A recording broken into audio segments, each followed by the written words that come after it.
আপনারা অনেক কষ্ট সহ্য করছেন হাসিম গোত্র। কুরাইশ, আপনাদের মনে কি একটু দয়া মায়া নেই?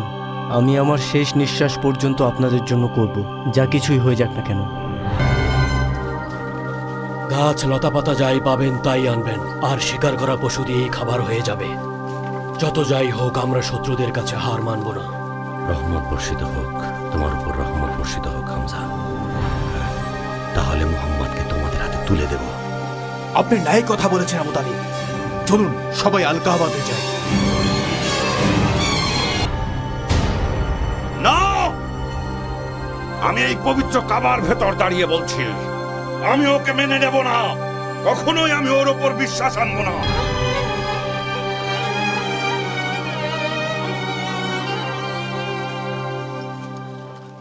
শুনুন উপস্থিত কুরাইশগণ,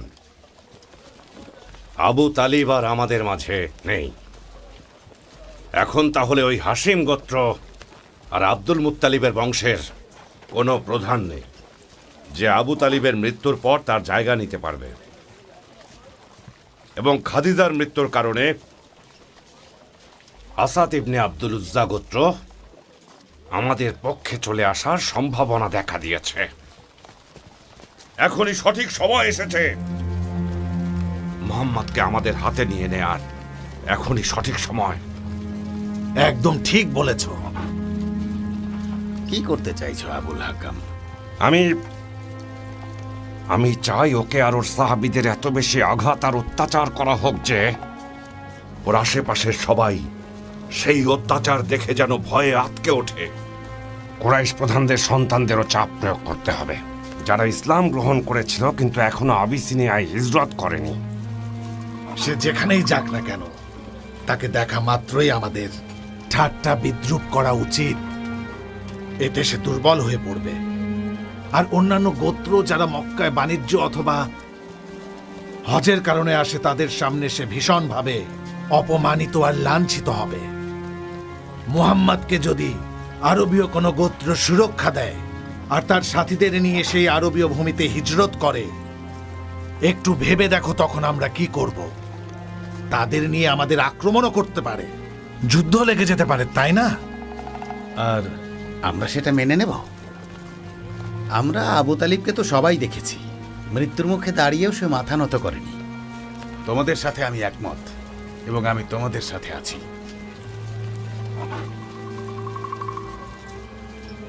তাকে আর তার ধর্মকে নিয়ে সবাই উপহাস করবে আর বলে বেড়াবে মুহাম্মাদের অনুসারীরা সব গরীব আর দুর্বল। তাহলে আর কোনো বিজ্ঞ ব্যক্তি তাকে অনুসরণ করবে না। আমি সবকিছুতে তোমাদের সাথে আছি। শুনুন, ওকে আমরা বেশি গুরুত্ব দেব না। ওর কোনো পুত্র সন্তান নেই, ও শুধু কন্যা সন্তানের পিতা। ওর কন্যারা তো ওকে ছেড়ে স্বামীর বাড়িতেই চলে যাবে। আর ওই মোহাম্মদ আমাদেরকে ওই জাক্কুম বৃক্ষের ভয় দেখিয়ে বেড়াচ্ছে, যেটা একদমই হাস্যকর। আচ্ছা, তোমরা কি জানো ওই জাক্কুম বৃক্ষটা আসলে কি? না আবুল হাকাম, তুমি আমাদেরকে একটু জানাও। এটা হলো ইয়াসরিবের সুস্বাদু খেজুর ফলের গাছ। শুনুন কুরাইশগণ, যদি কেবলমাত্র দুর্বল গরিব মানুষেরাই আল্লাহর উপর বিশ্বাস এনে থাকেন, তাতে আল্লাহ এবং তার রাসূল বিন্দুমাত্র লজ্জিত নন। সকল নবী রাসূলগণের অনুসারীরাই দুর্বল দাস প্রকৃতির ছিলেন। মহান আল্লাহ তাআলা বলেন, আর যারা তাদের রবকে সকাল সন্ধ্যায় তার সন্তুষ্টি লাভের জন্য ডাকে, তাদের কাজের জবাবদিহিতার দায়িত্ব আপনার উপর নেই, এবং আপনার কোনো কাজের জবাবদিহিতার দায়িত্ব তাদের উপর নেই যে আপনি তাদেরকে বিতাড়িত করবেন। করলে আপনি জালিমদের অন্তর্ভুক্ত হবেন। বিসমিল্লাহির রহমানির রহিম। নিশ্চয়ই আমি আপনাকে কাউসার দান করেছি, অতএব আপনার পালনকর্তার উদ্দেশ্যে সালাত আদায় করুন এবং কোরবানি করুন। যে আপনার শত্রু সে তো লেজকাটা নির্বংশ। বিশ্বাস করুন, আপনারাই সেই লেজ কাটা নির্বংশ। আপনাকে ঘৃণা করলে আছে পুরস্কার। দুনিয়া আর আখিরাতের সব রহমত আল্লাহ রাসূলের জন্যে। যেখানে স্বয়ং আল্লাহ রাসূলকে নবুয়ত দিয়ে পাঠিয়েছেন, সেখানে নিজেকে ওনার সাথে তুলনার কি যোগ্যতা রাখেন আপনি? ইবনে হিশাম, আপনি জাক্কুম গাছ নিয়ে বলেছেন এটা একটা মাখন মিশ্রিত খেজুরের গাছ মাত্র। আপনার শুনে রাখা উচিত মহান আল্লাহ এ সম্পর্কে কি বলেছেন। এটা জালিমদের জন্য পরীক্ষা স্বরূপ। এ বৃক্ষ উদ্গত হয় জাহান্নামের তলদেশ থেকে তার গুচ্ছ যেন শয়তানের মস্তকের মতো। অবশ্যই তারা এটা থেকে ভক্ষণ করবে, তাদের পেট পূর্ণ করবে। কিন্তু ইয়াসরিবের ওই বৃক্ষের ফল আমরা কেউ খাবো না। আবিসিনিয়ায় হিজরতকারী কিছু মুসলিম কুরাইশদের ইসলাম গ্রহণের সংবাদ পেয়ে মক্কায় ফেরত এসেছিলেন। তাদের মধ্যে ছিলেন উসমান ইবনে আফফান, জুবাইর ইবনুল আওয়াম, আব্দুল্লাহ ইবনে মাসুদ এবং আরও অনেক আল্লাহর রাসূলের সাহাবী। তারা ফিরে এসে দেখলেন খবরটি মিথ্যা। তাদের মুসলিম ভাইয়েরা আগের চেয়ে আরও খারাপ পরিস্থিতিতে আছে। তখন অবাক হয়েছিলেন। তারা একদমই ভাবতে পারেননি যে কুরাইশরা আবার এসব করবে।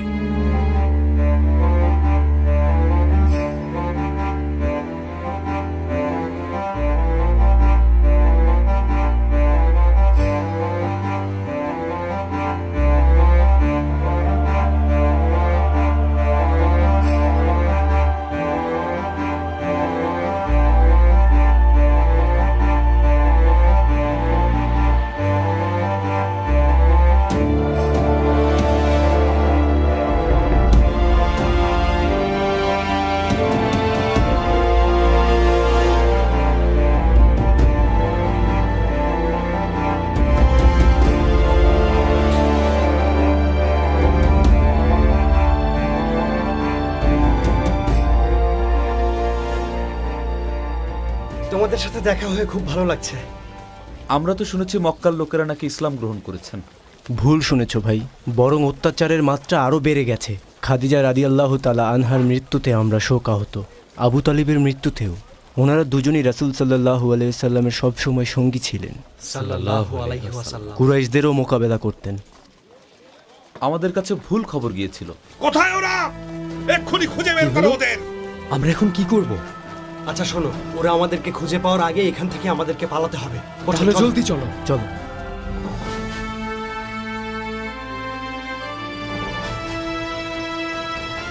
ওদের সবাইকে ধ্বংস করব আমি, একজনকেও ছাড়বো না।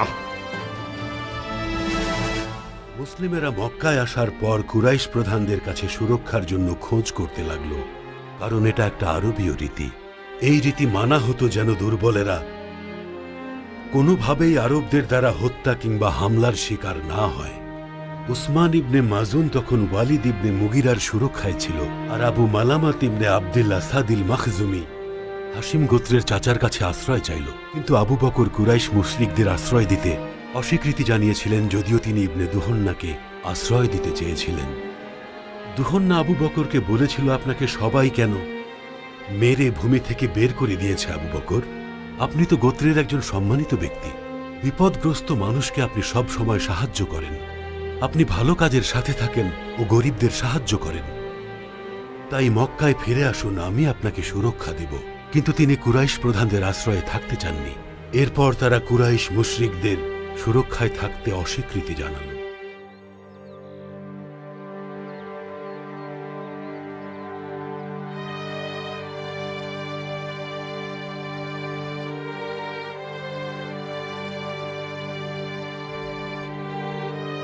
যখন এ ঘটনা ঘটছিল, তখন আল্লাহর রাসূল সাল্লাল্লাহু আলাইহি ওয়াসাল্লাম রওনা হলেন আল তাইফে ইসলামের দাওয়াত দিতে। তিনি সাকিফ গোত্রকে ইসলামের কথা বললেন। ওখানে প্রধান ছিলেন আব্দু ইয়ালিল বিন আমর এবং তার দুই ভাই মাসুদ আর হাবিব। তারা ইসলামকে অস্বীকার করল এবং নির্দেশ দিল যে আল্লাহর রাসূলকে শহর থেকে বের করে দিতে। তাইফ গোত্রের মানুষ, আপনারা কি করছেন? কি করছেন আল্লাহর রাসূলের সাথে? আপনারা এই পাপ কাজ বন্ধ করুন। ইনি হলেন আল্লাহর রাসূল, ইনি আল্লাহ তাআলার বার্তাবাহক।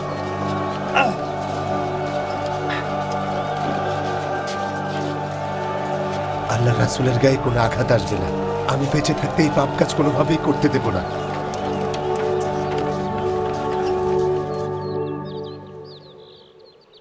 আদ্দাস, এইদিকে এসো। আদ্দাস, বলুন মালিক। ওই যে একজন আমার বাগানে প্রবেশ করেছে, কি হয়েছে তার? আসলে মনিব, তায়েববাসী তাকে আঘাত করে বের করে দিয়েছে। তাকে এখনই ভেতরে নিয়ে এসো। আদ্দাস, পানি আর আঙুর দিয়ে আপ্যায়ন করো। ওরা তো তাকে অপমান করে তাড়িয়ে দিয়েছে, কি হয়েছে বলুন তো? আপনি কি তাকে চেনেন? ও হচ্ছে মুহাম্মদ ইবনে আব্দুল্লাহ, আমার চাচাতো ভাই, যে নিজেকে নবী দাবি করে। আপনার চাচাতো ভাই নবী দাবি করেন? যা বলেছি তাই করো, এত প্রশ্ন করছো কেন? ঠিক আছে, আমি এখনই যাচ্ছি। তাইফের লোকেরা মেরেছে।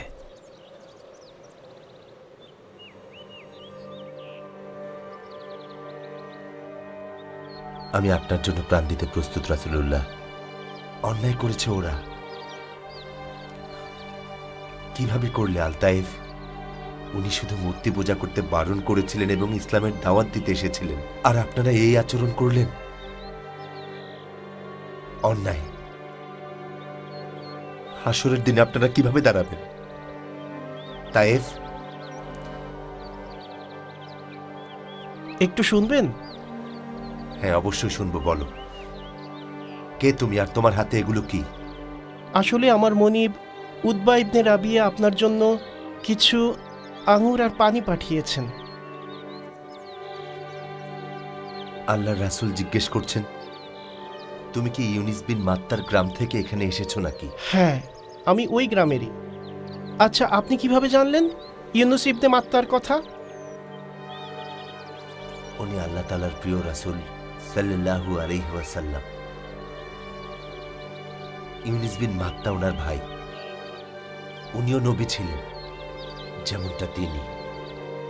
আমি আপনার হাতে চুমু খেতে চাই, আপনার কল্যাণে নিজেকে বিলিয়ে দিতে চাই। একে আদ্দাসের কি হলো? মুহাম্মাদের হাতে আর মাথায় সে এমন ভাবে চুমু খাচ্ছে কেন? মুহাম্মদ তাকেও বশ করে ফেললো নাকি? আশ্চর্যজনক ব্যাপার। আদ্দাসের পক্ষে এমন করা কিভাবে সম্ভব? সে তো একজন খ্রিস্টান।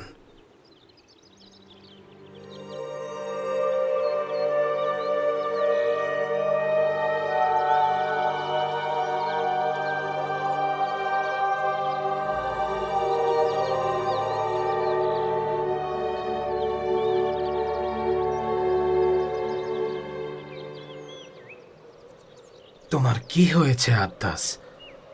ওনার হাতে আর মাথায় চুমু খাচ্ছিলে কেন? মালিক, উনি পৃথিবীর সর্বশ্রেষ্ঠ মানব। তিনি যা বলেছেন তা শুধু নবীই বলতে পারে। সাবধান করছি আদ্দাস, ওনার কথা শুনে কখনোই তোমার ধর্মের বিরুদ্ধে চলে যেও না। সবচেয়ে ভালো হয় মনিব আপনিও তাকে অনুসরণ করুন। তিনি সত্যি আল্লাহর রাসূল।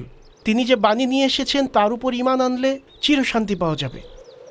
এটা আমি কি করলাম আদ্দাস? এমন পরিবর্তন হয়ে ফেরত আসবে জানলে কখনোই পাঠাতাম না। এই ঘটনার পর রাসূলুল্লাহ সাল্লাল্লাহু আলাইহি ওয়াসাল্লাম তায়েফ গোত্রের কাছ থেকে পুনরায় মক্কা ফেরত আসলেন। তাদের আশা তিনি ছেড়ে দিলেন এবং এক রাতে আল্লাহর নবী যখন খেজুর গাছের তলায় সালাত আদায় করছিলেন, একদল জিন তার পাশ দিয়ে যাচ্ছিল। তারা তার কথা শুনলেন এবং যখন তিনি সালাত শেষ করলেন তখন তারা সেখান থেকে চলে গেলেন এবং তায়েফ গোত্রকে তারা তার ব্যাপারে সবকিছু বললেন। এরপর তায়েফ গোত্র বিশ্বাস আনলেন সাল্লাল্লাহু আলাইহি ওয়াসাল্লামের উপর এবং আল্লাহ তাআলা বললেন, আমি সেখানে কয়েকজন জিনকে পাঠিয়েছিলাম কুরআনুল কারীম শুনতে। তারা নীরবে দাঁড়িয়ে সেটা শুনছিল এবং তারপর তারা নিজেদের লোকেদের কাছে গিয়ে কুরআনুল কারীমের কথা বললেন। তারা তাদেরকে গিয়ে বললেন, আমরা মুসার পর এমন একটি কিতাবের বাণী শুনে এখানে এলাম যেখানে স্পষ্টভাবে সব কিছু বলা আছে। এই কিতাবই ভবিষ্যতে মানুষকে তাদের সঠিক পথ দেখাতে চলেছে। হে মানুষেরা, শোনো, সে তোমাদের কাছে আল্লাহ তাআলার বার্তা পৌঁছে দিতে এসেছে। তোমরা যদি তার উপর বিশ্বাস স্থাপন করো তাহলে তিনি তোমাদের সকল ভুল ক্ষমা করে দেবেন। ক্ষতবিক্ষত হৃদয়ে সেই রাতে আল্লাহর রাসূল তায়েফ ছাড়ার সময় আল্লাহ তাআলার কাছে প্রার্থনা করেছিলেন, হে আল্লাহ, আমি তোমার কাছে স্বীয় দুর্বলতা আর আমার কলা কৌশলের স্বল্পতা এবং মূল্যহীনতার অভিযোগ করছি। হে সর্বাধিক দয়ালু আল্লাহ, তুমি দুর্বল মানুষের পালনকর্তা, আমারও পালনকর্তা। আমাকে কার কাছে ন্যস্ত করছো? আমাকে কি দূরের অচেনা কারোর হাতে ন্যস্ত করছো? যে আমার সঙ্গে অত্যন্ত কঠোর আচরণ করবে, নাকি শত্রুর হাতে সুপর্দ করছো যাকে আমার মালিক করে দিয়েছ? তুমি যদি আমার উপর রাগান্বিত না হও তাহলে আমি কোনো কিছুই পরোয়া করি না। আমি কোনো কিছুই পরোয়া করি না। এসব কি আব্বাস? এ কারণে আমাকে ডেকেছো? তুমি কি এসব বন্ধ করবে না? আল্লাহর শপথ, মোহাম্মদ আমাদের নবী। তুমি নিজে তাকে বিশ্বাস নাই করতে পারো, কিন্তু তাকে তো ধর্ম প্রচারে বাধা দিতে পারো না। অন্তত পক্ষে তোমার ভাতিজা হিসেবে তার প্রতি একটু সদয় হতে পারো। আমার কথা শোনো আব্বাস, লাতুজ্জাহার শপথ আমি কোনোদিন তাকে বিশ্বাস করব না। তার কারণে কুরাইশদের সাথে আমাদের শত্রুতা ঘটেছে। মনে হচ্ছে আরবের সবাই হাসিম গোত্রের সাথে যুদ্ধ বাঁধাবে আর আমাদের খুন করবে। আরবের সবাই তোমার ভাতিজার কারণে আমাদের সবাইকে আরো সম্মান করবে। প্রতিদিন তো কত নতুন নতুন নিদর্শন দেখতে পাচ্ছি। তার ধর্মের আহ্বান আমাদেরকে আলোকিত করছে। তুমি কি এসব বন্ধ করবে না? আবু তালিব মারা গেছে, হাসিম গোত্র বেঁচে আছে। মোহাম্মদকে শত্রুর হাতে তুলে দিব না। তুমি কি এসব নিয়েই থাকবে আব্বাস? কাবার মালিকের শপথ। আব্বাস পাগল হয়ে গেছে, তাকে মোহাম্মদ জাদু করেছে, মাথা খারাপ হয়ে গেছে ওর। শুনুন খাজরাজগণ, আপনাদের কি মনে আছে নবী মোহাম্মদ সম্পর্কে সুয়াইদ ইবনুস সামিদ আসলে কি বলেছিলেন? বলেছিলেন উনি বোয়াতের যুদ্ধে মারা যাবার আগেই সেই নবীর আগমন হবে হাসিম গোত্র থেকে। আপনারা জানেন সুয়াইদ লুকমান আলাইহি ওয়াসাল্লাম সম্পর্কে ধর্মীয় গ্রন্থে যা লেখা ছিল তাও বিশ্বাস করতেন। তিনি বলেছেন মোহাম্মদ সত্যের ধর্ম এনেছেন। ওই দেখুন কে আসছেন।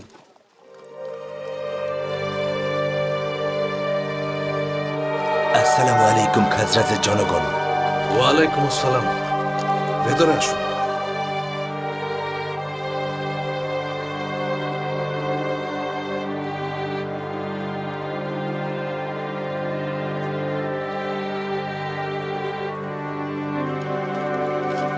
আমার নাম জাইদ ইবনুল হারিস। আমি মুহাম্মদ ইবনে আব্দুল্লাহ ইবনে আব্দুল মুত্তালিবের অনুগত দাস, যিনি হাশিম গোত্রের নবী। আল্লাহ রাসূল আপনাদের সবার উদ্দেশ্যে কিছু বলতে চান। অবশ্যই, চলুন বসা যাক। আমরা অত্যন্ত আনন্দিত আপনাকে পেয়ে মোহাম্মদ। আব্দুল মুত্তালিব বংশের সন্তানেরা আমাদের বোনের সন্তান, আর আমরা আপনার চাচা। আল্লাহর শপথ, আপনি সমগ্র আরবদের জন্য গৌরব নিয়ে এসেছেন।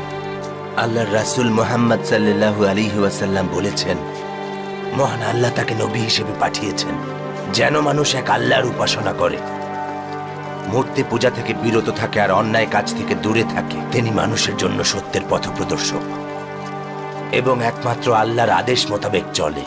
আল্লাহ ওনাকে প্রকাশ্যে ইসলাম প্রচারের এবং বাণী পৌঁছানোর নির্দেশ দিয়েছেন। আল্লাহর শপথ মোহাম্মদ, ইয়াসরিবের শহরের ইহুদিরা বারবার সতর্ক করছিল একজন নবীর আগমন হবে আর তার আগমন সন্নিকটে। এমনকি তারা বলতো সেই নবীকে নিয়ে আমাদের বিরুদ্ধে যুদ্ধ করে সবাইকে মেরে ফেলবে। ভাইয়েরা আমার, ইনিই সেই নবী যার জন্য ইহুদিরা আমাদেরকে হুমকি দিয়ে আসছিল। তাই তাকে আপনারা অনুসরণ করুন। আপনি আমাদের জন্য কি বাণী নিয়ে এসেছেন? তিনি আপনাদের সাক্ষ্য দিতে বলেছেন, লা ইলাহা ইল্লাল্লাহু ওয়া আশহাদু আন্না মুহাম্মাদান রাসূলুল্লাহ। আশহাদু আল্লা ইলাহা ইল্লাল্লাহ ওয়া আশহাদু আন্না মুহাম্মাদান রাসূলুল্লাহ। আল্লাহর রাসূল বলেছেন, এত অল্প সময়ের মধ্যে কোনো মানুষই এখন পর্যন্ত ইসলামের আলো গ্রহণ করেননি। আল্লাহ আপনাদের ঈমানকে দৃঢ় করে দেবেন। হে আল্লাহর নবী, আমাদের মানুষদের বেঈমানি আর জঘন্যতা দেখে আমরা তাদের সবাইকে ছেড়ে চলে এসেছি। দোয়া করি যেন আবার একত্রিত হতে পারি। আমরা তাদের কাছে আবার যাব, ইসলামের দাওয়াত দেব। আমরা যে ধর্ম আলিঙ্গন করেছি সেই ধর্মে আহ্বান জানাবো। যদি আল্লাহ একত্রিত করেন তাহলে আপনি সর্বোচ্চ সম্মানিত হবেন। আপনাদের মানুষদেরকে ভ্রাতৃত্বের বন্ধনে নিশ্চয়ই আল্লাহ আবদ্ধ হওয়ার তৌফিক দান করবেন।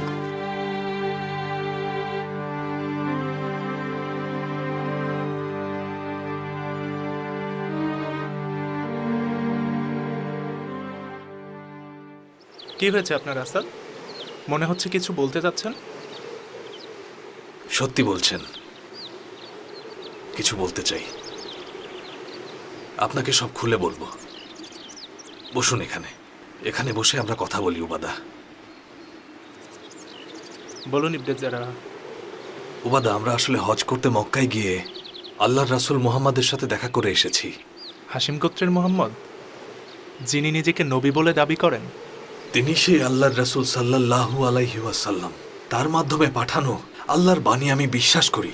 আমি সাক্ষ্য দিচ্ছি আল্লাহ ছাড়া কোনো মাবুদ নেই, মুহাম্মদ আল্লাহর রাসূল। তিনি কিসের আহ্বান জানাচ্ছেন আমাকে খুলে বলুন আসাদ। একমাত্র আল্লাহর ইবাদত করতে, মূর্তি পূজা থেকে বিরত থাকতে, অন্যায় ও পাপ কাজ থেকে দূরে থাকতে, ভালো কাজকে আলিঙ্গন করতে। আল্লাহর শপথ উবাদা, এটাই সত্য ধর্মের আহ্বান। শুধুমাত্র এটাই আপনাকে শান্তি দিতে পারে। আপনি জানেন মানাত সমুদ্রের পাশে পাওয়া একটা সাধারণ পাথর মাত্র, যে পাথর আমাদের কল্যাণ বা ক্ষতি করার কোনো ক্ষমতা নেই। আপনার কি মনে আছে ইবনুল তাইহানের কথা, যখন তিনি মৃত্যু মুখে পতিত হয়েছিলেন, ইহুদিদের বলে গিয়েছিলেন একজন নবীর আগমন সন্নিকটে। আল্লাহর শপথ উবাদা, তিনিই সেই নবী। আপনার কথা সত্যি বিশ্বাসযোগ্য। অপেক্ষা কিসের? আল্লাহর প্রতি ঈমান আনুন। কি বলতে হবে আমাকে? বলুন আশহাদু আল্লা ইলাহা ইল্লাল্লাহ আশহাদু আল্লা ইলাহা ইল্লাল্লাহ ওয়া আশহাদু আন্না মুহাম্মাদান রাসূলুল্লাহ ওয়া আশহাদু আন্না মুহাম্মাদান রাসূলুল্লাহ। খাজরাজ গোত্রের মানুষেরা সবাই নিজেদের ভূমি ইয়াসরিবে ফিরে যাবার পর আল্লাহর প্রিয় রাসূলের কথা সবার ঘরে ঘরে পৌঁছে দিলেন আর ইসলামের দাওয়াত দেয়া শুরু করলেন। এমন কোনো বাড়ি অবশিষ্ট থাকলো না যেখানে ইসলামের দাওয়াত পৌঁছে যায়নি, যেখানে নবী মুহাম্মদের দাওয়াত পৌঁছে যায়নি। যখন পরবর্তী হজের সময় আসলো, আনসারের 12 জন শিষ্য রাসূলের সাথে দেখা করার জন্য গিয়েছিলেন, আর তারা হলেন আসাদ ইবনে জারারা, উবাদা ইবনুল সামিত। উনারা আল্লাহর নবীকে দেখার জন্য আকাবায় সফর করেছিলেন এবং শপথ করেছিলেন, আর সেই শপথের নাম দেয়া হয়েছিল আকাবার প্রথম শপথ।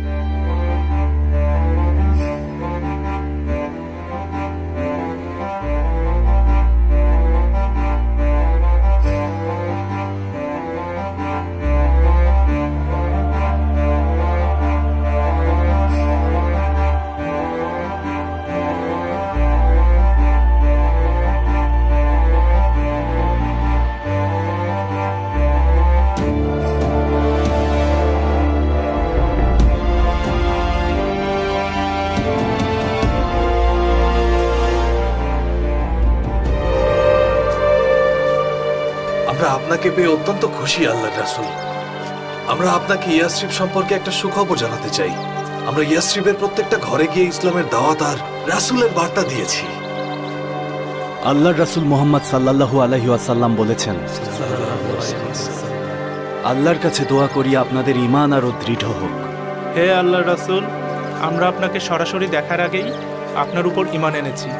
আমরা এসেছি আপনার আদেশপ্রাপ্ত বাণীগুলো মেনে চলার অঙ্গীকার নিয়ে। আল্লাহর রাসূল মুহাম্মদ সাল্লাল্লাহু আলাইহি ওয়াসাল্লাম বলেছেন, আপনাদের শপথ নিতে যেন বেঁচে থাকতে কোনোদিন আল্লাহ ব্যতীত কারো উপাস্য কেউ না করেন। চুরি করবেন না, ব্যভিচারে জড়াবেন না, কন্যা সন্তানদের হত্যা করবেন না, কাউকে জেনে শুনে অপবাদ আর মহান আল্লাহর আদেশ অমান্য করবেন না। আপনারা যদি আপনাদের শপথ ঠিক রাখতে পারেন তাহলে আল্লাহ জান্নাতের সুসংবাদ দিচ্ছেন, আর এগুলোর কোনোটা যদি অমান্য করেন মহান আল্লাহ স্বয়ং আপনাদের বিচার করবেন। তিনি যদি ইচ্ছা করেন আপনাদেরকে ক্ষমা করবেন। আপনার কাছে অঙ্গীকার করছি হে আল্লাহর রাসূল, আপনি যে আদেশপ্রাপ্ত হয়েছেন তা বিশ্বাস করব, আপনাকে ছুঁয়ে প্রতিজ্ঞা করব। আল্লাহর রাসূল খাজরাজদের সাথে মুসাব ইবনে উমাইরকে পাঠালেন। মুসাব ইবনে উমাইর তাদের শিখিয়েছিলেন কিভাবে পবিত্র কুরআন তিলাওয়াত করতে হয়, আর শিখিয়েছিলেন ইসলামের রীতিনীতি আর কোনটা হালাল কোনটা হারাম।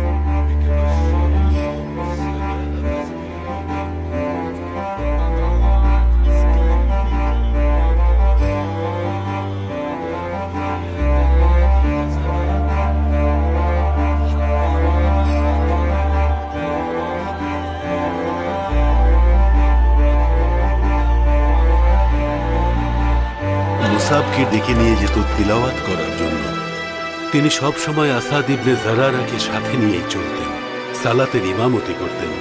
মুসলমানেরা মদিনায় প্রথম সালাত আদায় করেন মুসাবের পেছনে দাঁড়িয়ে, যে স্থানটি ছিল নাকি আল খাদামাতে বা ইয়াদা গোত্রের ভূমিতে।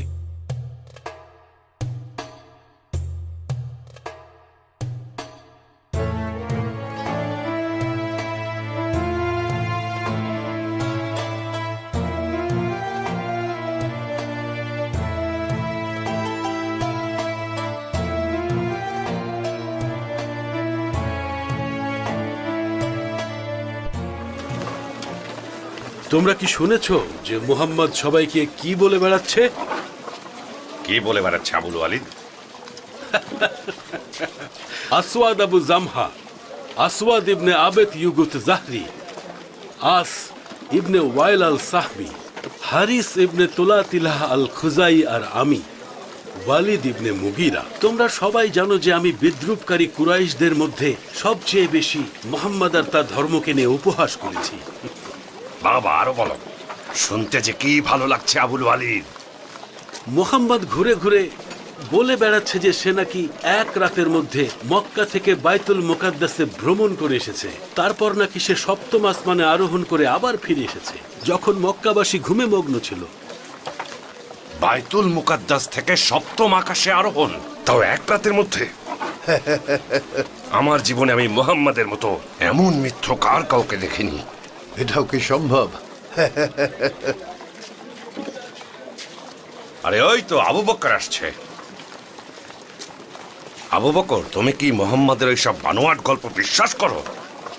তোমার বিশ্বাস হয় মুহাম্মদ এক রাতের মধ্যে মক্কা থেকে বাইতুল মুকাদ্দাসে ভ্রমণ করে আবার নাকি ফিরে এসেছে? বলো। তিনি যদি এসব বলে থাকেন তাহলে অবশ্যই সত্য। আল্লাহর শপথ, তিনি সত্য ভিন্ন মিথ্যা বলেন না। তোমার হয়েছে কি আবু বকর? তোমাকে তো আমি একজন বিজ্ঞ আর বুদ্ধিমান ব্যক্তি হিসেবে জানতাম, আর তুমি কিনা এসব অবান্তর জিনিস বিশ্বাস করছো? তিনি কখনোই উদ্দেশ্য হাসিলের জন্য অবান্তর কিছু বলেন না।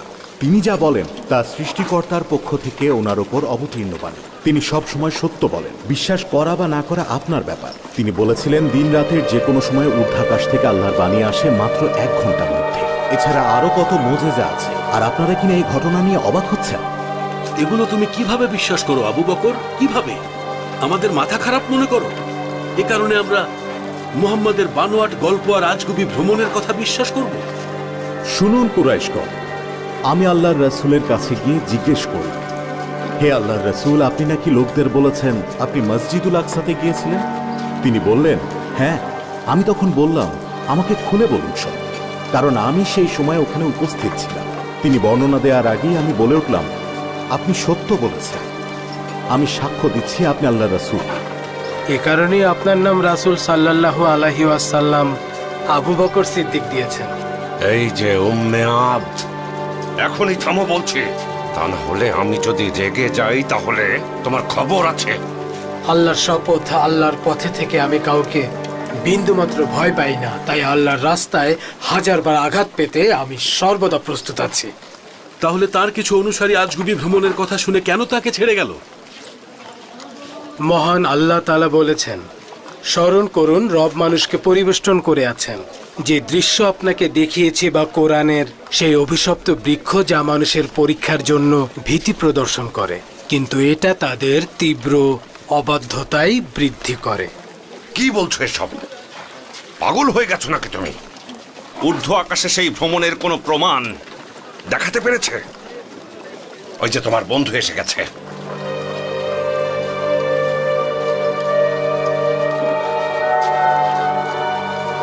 আসসালামু আলাইকুম ভাই। ওয়ালাইকুম আসসালাম। আল্লাহর রাসূল মুহাম্মদ সাল্লাল্লাহু আলাইহি ওয়াসাল্লাম বলেছেন, সাল্লাল্লাহু আলাইহি ওয়াসাল্লাম, শুনুন কুরাইশগণ, আমার সাথে যা ঘটেছে সেসবের প্রমাণ চাইলে তাহলে শুনুন প্রমাণ। আমি একটি উটের কাফেলাকে অতিক্রম করে যাচ্ছিলাম। সেই কাফেলা বুরাকের শব্দ শুনে চমকিত হয়েছিল। যখন আমি বুরাকের পিঠে চড়ে যাচ্ছিলাম, কিছু উট ছড়িয়ে ছিটিয়ে যাচ্ছিল। যেহেতু তাদের উটগুলো পথ হারিয়ে ফেলছিল, আমি তাদেরকে সেখানে পথ দেখিয়ে নিয়ে যাচ্ছিলাম। আর তাছাড়া আমিও তখন সিরিয়ার দিকেই যাচ্ছিলাম। তারপর আমি দুজদানের দিকে কিছু ঘুমন্ত মানুষকে অতিক্রম করেছিলাম। উট ছড়িয়ে ছিটিয়ে যাচ্ছিল। যেহেতু তাদের উটগুলো পথ হারিয়ে ফেলছিল, আমি তাদেরকে সেখানে পথ দেখিয়ে নিয়ে যাচ্ছিলাম। আর তাছাড়া আমিও তখন সিরিয়ার দিকেই যাচ্ছিলাম। তারপর আমি দুজদানের দিকে কিছু ঘুমন্ত মানুষকে অতিক্রম করেছিলাম। তাদের পাশে একটা বড় পানি খাওয়ার পাত্র দেখতে পেলাম। তার থেকে পানি খেয়ে পাত্রটি আগের জায়গায় রেখে দিলাম। সেই উটের কাফেলা এখন বাইদা থেকে আসছে, তারা তানিমেও ভ্রমণ করেছে। তাদের প্রতিনিধিত্বকারী উটটার রং বাদামি, যেটার দুটো কোচ ছিল, একটার রং ছিল কালো, আরেকটার রং বালুর মতো। শুনুন কুরাইশগণ, একটা উটের কাফেলা তানিম ভূমি থেকে এদিকে আসছে। কাফেলাটি নেতৃত্ব দিচ্ছে এক বাদামি উট, যার দুটো কুজের, একটা কালো আরেকটা বালু রঙের। আপনারা কি শুনতে পেয়েছেন কুরাইশগণ? জিজ্ঞাসা করুন রাসূল সাল্লাল্লাহু আলাইহি ওয়াসাল্লাম সত্য বলেছেন কিনা। শুনুন কুরাইশগণ, এই সবই হলো নবুয়াতের নিদর্শন। তিনিই প্রকৃত আল্লাহর রাসূল। মহান আল্লাহ ওনার নবীর কল্যাণের জন্য যে কোনো কিছু করতে পারেন। রাসূলের মক্কা থেকে মসজিদুল আকসা এবং ঊর্ধ্বাকাশে ভ্রমণের সেই রাত একেবারে চোখের পলকেই ঘটেছিল। মহান আল্লাহ তাআলার পক্ষে সবকিছু করা সম্ভব।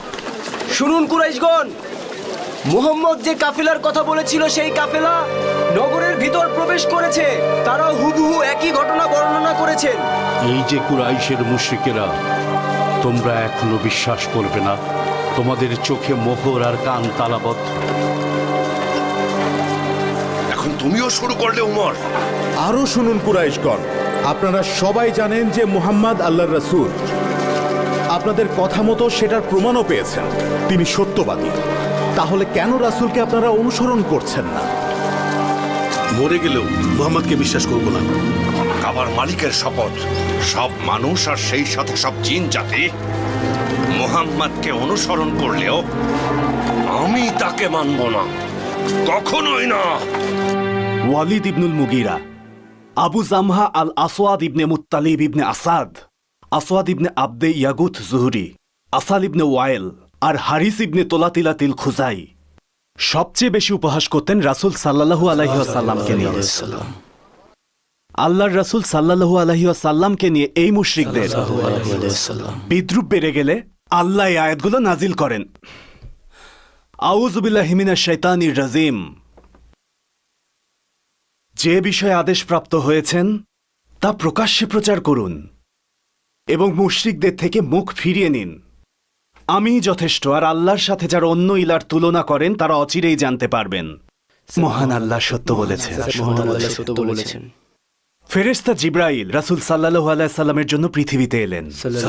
মুশরিকেরা যখন কাবার দিকে যাচ্ছিল, যখন ফেরেশতাকে আসওয়াদ অতিক্রম করছিল, তিনি একটা সবুজ পাতা ছুঁড়ে মারলেন, সাথে সাথে আসওয়াদ অন্ধ হয়ে গেল। এবার ওয়ালিদ ইবনে মুগিরার পালা। ফেরেশতা তার পুরাতন একটি আঘাতের চিহ্নকে স্পর্শ করলেন, আর সেটা পচে গিয়ে ওনার মৃত্যু হলো। এবার আসি আল্লাহ ইবনে ওয়াইলের ঘটনায়। সে জিব্রাইলের পাশ দিয়ে যাওয়ার সময় ফেরেশতা তার পায়ের পাতার দিকে আঙ্গুল তুললেন। তারপর আল্লাহ তায়েফের দিকে যাওয়ার জন্য গাধায় উঠতে নিলেন, ওঠার সময় কাটা গোড়ালিতে বিধে মারা গেলেন। একইভাবে হারিস ইবনুল তলাতিলার মাথায় জিব্রাইল ইশারা করলেন, তার মাথায় পচন ধরে সেও মারা গেল। সবাই বলুন সুবহানাল্লাহ। আল্লাহ রাসূল সাল্লাল্লাহু আলাইহি ওয়াসাল্লাম বলেছেন, মক্কায় থাকাকালীন হঠাৎ জিব্রাইল অবতরণ করে আমার বক্ষ বিদীর্ণ করে, তা থেকে কল্প বের করে জমজমের পানি দিয়ে ধুয়ে ইলম হিকমতে পরিপূর্ণ করে আবার বক্ষে স্থাপন করেন। বোরাক শ্বেত রঙের একটি প্রাণী, যা আকারে খচ্চর থেকে ছোট কিন্তু গাধা থেকে বড়, আর এতই দ্রুতগামী তার কদম সেখানেই পড়ে যেখানে তার দৃষ্টি পতিত হয়। আমি বোরাকে চড়ে ঊর্ধ্বাকাশে গমন করলাম। জিব্রাইল প্রথম আসমানের কাছে গিয়ে দরজা খোলার আবেদন জানান। জিজ্ঞাসা করা হলো কে? বললেন জিব্রাইল। জিজ্ঞাসা করা হলো আপনার সাথে কে? বললেন যে মুহাম্মদ সাল্লাল্লাহু আলাইহি ওয়াসাল্লাম। প্রথম আসমানে নবী আদমের সাথে জিব্রাইল আমাকে পরিচয় করিয়ে দিলেন আর আমাকে সালাম দিতে বললেন। বাবা আদম আমাকে অভিনন্দন জানিয়ে বললেন, মারহাবা নেককার পুত্র, নেককার নবী। তারপর জিব্রাইল আমাকে নিয়ে দ্বিতীয় আসমানের দিকে উঠতে থাকলেন। সেখানেও দরজা খুলতে প্রথম আসমানের মতো আমাকে জিজ্ঞাসাবাদ করা হলো। দ্বিতীয় আসমানের দরজা দিয়ে প্রবেশ করার পর সেখানে দুই খালাতো ভাই নবী ইয়াহিয়া এবং ঈসার সাথে জিব্রাইল আমাকে পরিচয় করান। তাদের সাথে সালাম বিনিময়ের পর তারা আমাকে স্বাগত জানিয়ে বললেন যে সুস্বাগতম আমাদের পুণ্যবান ভাই এবং সজ্জন নবী। আল্লাহর রাসূল তৃতীয় আসমানে ঊর্ধ্বগমনের পর দরজায় ঠিক একইভাবে প্রশ্ন করা হলো। ফেরেশতারা বলল, মারহাবা, উত্তম, নবীর আগমন ঘটেছে। রাসূল সাল্লাল্লাহু আলাইহি ওয়াসাল্লামের জন্য তৃতীয় আসমানের দরজা খোলা হলো। সেখানে প্রবেশ করে তিনি নবী ইউসুফের সাথে সৌজন্য সাক্ষাৎ করলেন আর তার সাথে কুশল বিনিময় করলেন। তারপর রাসূল নবী ইউসুফকে সালাম বিনিময়ের পর নবী ইউসুফ বললেন, মারহাবা হে মহান পুত্র, মারহাবা হে মহান নবী, আপনাকে স্বাগতম আমাদের পুণ্যবান ভাই। নবীর সাথে সৌজন্য সাক্ষাৎ শেষে জিব্রাইল আমাকে নিয়ে চতুর্থ আসমানের দিকে ঊর্ধ্বগমন করলেন। দ্বাররক্ষী জিব্রাইলকে জিজ্ঞেস করলেন, আপনার সাথে কে? বললেন, মুহাম্মদ। আবার জিজ্ঞাসা করা হলো, আপনি তার কাছে প্রেরিত? বললেন, হ্যাঁ। ফেরেশতারা বলল, উত্তম নবীর আগমন ঘটেছে। রাসূল সাল্লাল্লাহু আলাইহি ওয়াসাল্লাম বললেন, সেই দরজা খুলে গেল আর আমি চতুর্থ আসমানে প্রবেশ করলাম। সেখানে আমি নবী ইদ্রিসকে দেখলাম। জিব্রাইল আমাকে বললেন ওনাকে সালাম জানাতে। সালামের উত্তর দিয়ে বললেন, উত্তম ভাই, মহানবীর জন্য মারহাবা। তারপর জিব্রাইল আমাকে নিয়ে পঞ্চম আসমানে আরোহণ করলেন। দ্বাররক্ষী প্রশ্ন করলেন, কে? জিব্রাইল বললেন, আমি জিব্রাইল। তারপর জিজ্ঞাসা করা হলো, আপনার সাথে কে? বললেন, রাসূল সাল্লাল্লাহু আলাইহি ওয়াসাল্লাম। পুনরায় প্রশ্ন করা হলো, আপনি কি তার কাছে প্রেরিত হয়েছেন? বললেন, হ্যাঁ। পঞ্চম আসমানে প্রবেশ করে আমি নবী হারুনকে দেখতে পেলাম। জিব্রাইল আমাকে সালাম জানাতে বললেন। সালাম বিনিময়ের পর হারুনও বললেন, মারহাবা হে মহান পুত্র, হে মহান নবী। তারপর জিব্রাইল আমাকে নিয়ে ষষ্ঠ আসমানের দরজা উন্মুক্ত করতে অনুরোধ করলেন। অপর প্রান্ত থেকে প্রশ্ন আসে, আপনি কে? আমি জিব্রাইল। আবার জিজ্ঞাসা করা হলো, আপনার সাথে কে? বললেন, মুহাম্মদ। পুনরায় তাকে প্রশ্ন করা হলো, আপনি কি তার কাছে প্রেরিত হয়েছেন? বললেন, হ্যাঁ। রাসূল সাল্লাল্লাহু আলাইহি ওয়াসাল্লাম আরো বললেন।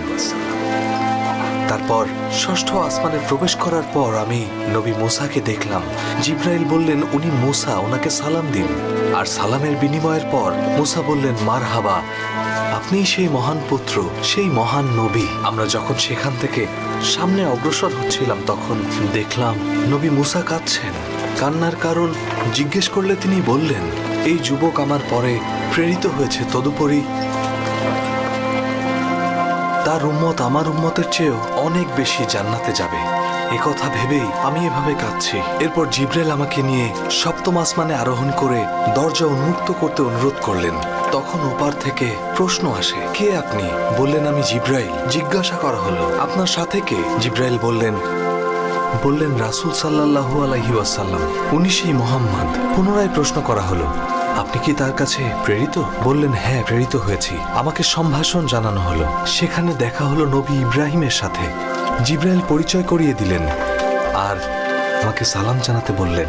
তারপর আমাকে নিয়ে যাওয়া হলো সিদরাতুল মুনতাহার দিকে। সেই কুল বৃক্ষের এক একটি পাতা হাতির কানের মতো আর এক একটি ফল হলো মটকার মতো বড়, যার সৌন্দর্য বর্ণনা কেউ করতে পারে না। জিব্রাইল বললেন, এটা সিদরাতুল মুনতাহা। এখানে 4টি নহর, আর এই 4টির মধ্যে 2টি হলো অদৃশ্য।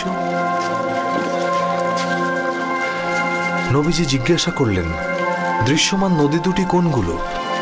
জিব্রাইল বললেন, অদৃশ্যমান 2টি জান্নাতে, দৃশ্যমান 2টি নীলনদ ও ফুরাত। আল্লাহর নবী রাসূলুল্লাহ সাল্লাল্লাহু আলাইহি ওয়াসাল্লাম তার সাহাবীদের কাছে মেরাজের ঘটনা সম্পর্কে এইভাবে বর্ণনা করলেন। বাইতুল মুকাদ্দাস থেকে 2 রাকাত সালাত আদায় করার পর মসজিদ থেকে বের হলে জিব্রাইল 3টি পাত্র আনেন, আর তার মধ্যে একটি শরাব ভর্তি পাত্র আর একটি দুধের পাত্র ছিল, তৃতীয়টি মধুর পাত্র। আমি দুধের পাত্র গ্রহণ করি।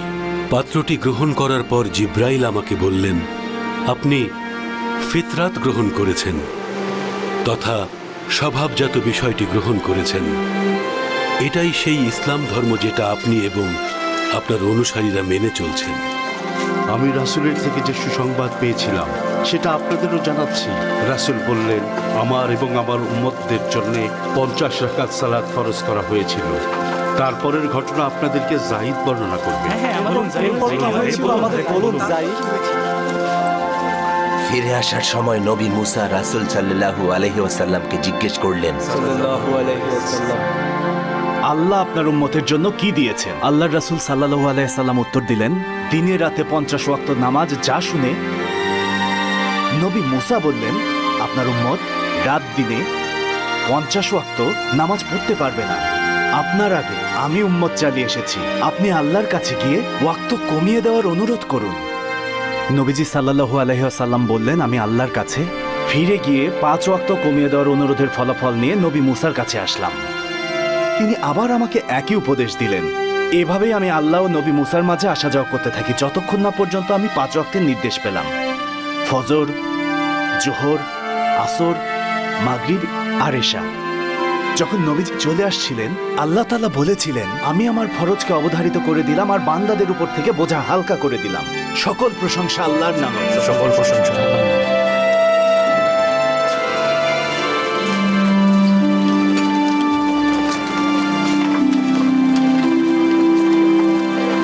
ওই তো তোমার ভাই উবাইদা। কি খবর এনেছো উবাইদা? শুনুন হাকিম, শুনুন আবু সুফিয়ান, আপনারা অনেক বছর ধরে রাসূল সাল্লাল্লাহু আলাইহি ওয়াসাল্লামকে চেনেন। আপনারা ওনার সততা আর মওজিজা সম্পর্কে খুব ভালো জানেন। অনেক অবাক করা ঘটনার সাক্ষী হয়েছেন, যেমন সর্বশেষ ওয়ালিদ ইবনে মুগিরা আবু জামা, আস ইবনে ওয়াইল, ইবনুল তালাতিলাতিল খুজাইর মৃত্যু।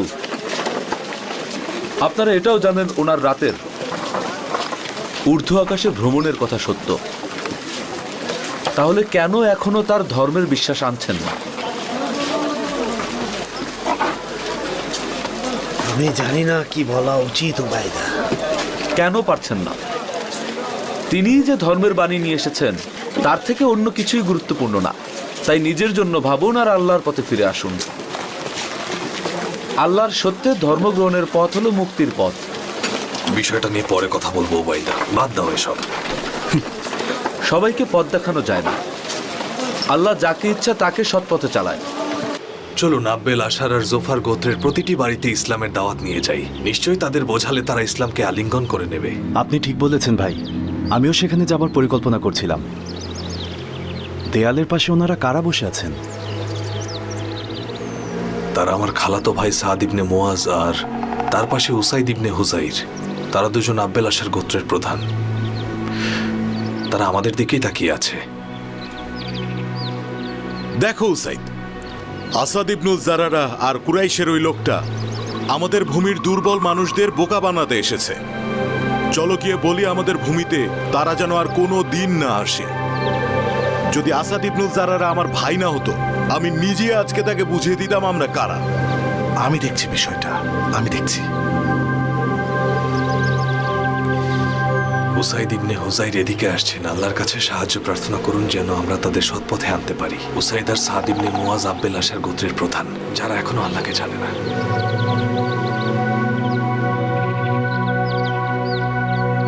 আমাদের গোত্রের মানুষদের বোকা বানাতে এসেছেন এখানে, তাই না? যদি জানের মায়া থাকে তাহলে আপনারা এক্ষুনি এই মুহূর্তে এখান থেকে চলে যাবেন। আমরা কি বসে একটু কথা বলতে পারি? আব্দেল আশাল গোত্রের প্রধান, আপনার যদি ভালো লাগে তাহলে আমাদের কথা শুনবেন, ভালো না লাগলে আমরা চলে যাব। ঠিক আছে।